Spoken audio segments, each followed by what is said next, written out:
ओम शांति। हमारे चैनल में आप सभी का स्वागत है। आज हम एक सुंदर कहानी लेकर आए हैं जिसका शीर्षक है ज्ञान का भंडार। आइए सुनते हैं कहानी। एक बहुत ज्ञानी व्यक्ति था। वो अपनी पीठ पर ज्ञान का भंडार लाद कर चला करता था। सारी दुनिया उसकी जय जयकार करती थी। ज्ञानी अपने ज्ञान पर दंभ करता इतराता फिरता था। एक बार वो किसी पहाड़ी से गुजर रहा था। रास्ते में उसे भूख लग गई। उसने इधर उधर देखा। कुछ दूरी पर एक बुढ़िया पत्थरों के पीछे अपने लिए रोटी पका रही थी। ज्ञानी व्यक्ति उसके पास पहुंचा और उसने उससे अनुरोध किया कि क्या वो उसे भी एक रोटी खिला सकती है।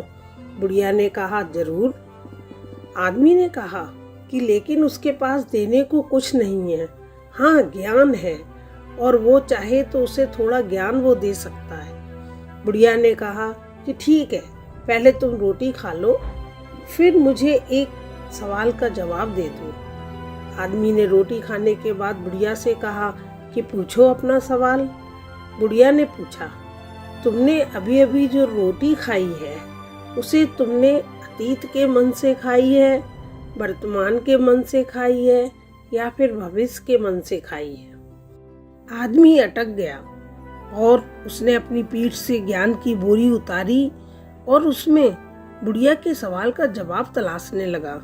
हजारों पन्ने पलटने के बाद भी उसे उसके सवाल का जवाब नहीं मिला। बहुत देर हो चुकी थी। बुढ़िया को लौटना था। आखिर में उसने उस ज्ञानी से कहा कि तुम रहने दो, इस सवाल का जवाब इतना भी कठिन नहीं था। जिंदगी में हर सवाल के जवाब कठिन नहीं होते। इसका तो बहुत सीधा सा जवाब था कि आदमी रोटी मुंह से खाता है, ना कि अतीत, वर्तमान या भविष्य के मन से। वो तो तुम ज्ञानी थे, बड़े आदमी थे। तुमने अपने ज्ञान के बूते खुद को कठिन बना लिया है। इसलिए हर सवाल के जवाब तुम पीठ पर लदे ज्ञान के बोझ में तलाशते हो। वरना जिंदगी को सहज रूप में जीने के लिए तो सहज ज्ञान की ही दरकार होती है। सहजता से बढ़कर जीवन को जीने का कोई दूसरा मूल मंत्र नहीं है। जो आदमी सहज होता है वो संतोषी होता है। जीवन के सफर को सुखमय बनाने का यह सबसे आसान फार्मूला है।